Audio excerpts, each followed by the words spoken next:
एक आदमी हर बार सड़क किनारे खड़ी लग्जरी कारों के पास से गुजरता तो बड़ी चालाकी से कार की खिड़की पर एक खास डिवाइस लगाकर जांच करता, फिर इधर उधर ऐसे देखता जैसे कुछ हुआ ही न हो। जब उसे यकीन हो जाता कि कार में एंटी थेफ्ट सिस्टम नहीं है तो वह तुरंत वापस आता, एक खास तरह की टेनिस बॉल निकालकर वह दरवाजे के लॉक पर जोर से दबाता और हैरानी की बात यह कि दरवाजा आसानी से खुल जाता। छोटा काला तुरंत कार के अंदर घुस जाता। चारों ओर नजर दौड़ाने के बाद उसकी नजर सीधे महंगे टच स्क्रीन पर जाती है। दो पतले औजार डालकर जरा सा जोर लगाता है और पूरी स्क्रीन बाहर निकल आती है। लेकिन लालच यही नहीं रुकता, वह पूरी कार को खंगाल डालता है मगर अंदर एक सस्ती सी सनग्लास के अलावा कुछ नहीं मिलता। गुस्से में आकर वह पीछे की सीट पर गंदगी कर देता है। जब वह भागने के लिए दरवाजा खोलने जाता है तभी उसे एहसास होता है कि दरवाजा खुल ही नहीं रहा। ड्राइवर, पैसेंजर, पीछे के चारों दरवाजे पूरी तरह लॉक हो चुके होते हैं। घबराकर वह शीशे पर लात मारता है लेकिन शीशा जरा भी नहीं हिलता। फोन निकालता है तो नेटवर्क गायब। तभी उसके दिमाग में एक आइडिया आता है। वह पैनल खोलकर जार निकालता है और लोहे से शीशा तोड़ने की कोशिश करता है। 80 से ज्यादा बार मारने के बावजूद शीशा नहीं टूटता। उसी वक्त बाहर एक राहगीर आता है। छोटा काला जोर जोर से मदद के लिए चिल्लाता है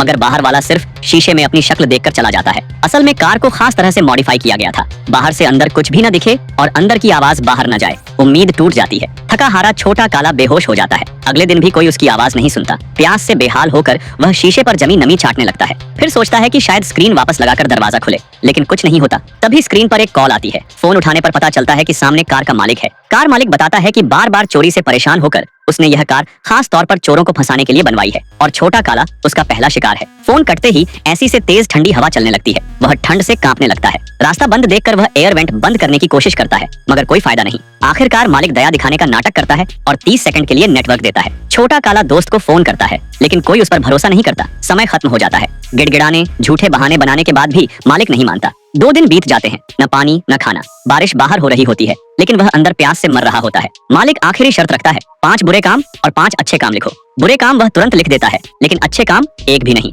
मालिक तय कर लेता है कि ऐसा आदमी बाहर जाने लायक नहीं। भूख के मारे वह कागज खाने लगता है, यहाँ तक कि पेशाब पीने को मजबूर हो जाता है। एक और चोर कार तोड़ने आता है लेकिन पुलिस उसे पकड़ लेती है। आखिरकार कार स्टार्ट हो जाती है और टक्कर के बाद दरवाजा खुलता है। लेकिन यह सब सिर्फ उसका सपना होता है। हकीकत में वह अब भी कार में बंद होता है। पछतावे में आत्महत्या करने ही वाला होता है कि कार मालिक सामने आ जाता है। वह उसे बेहोश कर देता है और बताता है कि सब कुछ कैमरे में रिकॉर्ड हो चुका है। मीडिया और भीड़ इकट्ठा हो जाती है। तभी पुलिस आकर मालिक को रोक लेती है। पत्नी के सामने छोटा काला रो रो कर माफी मांगता है और सुधार का वादा करता है। आखिरकार कानून अपना काम करता है और कहानी यहीं खत्म हो जाती है।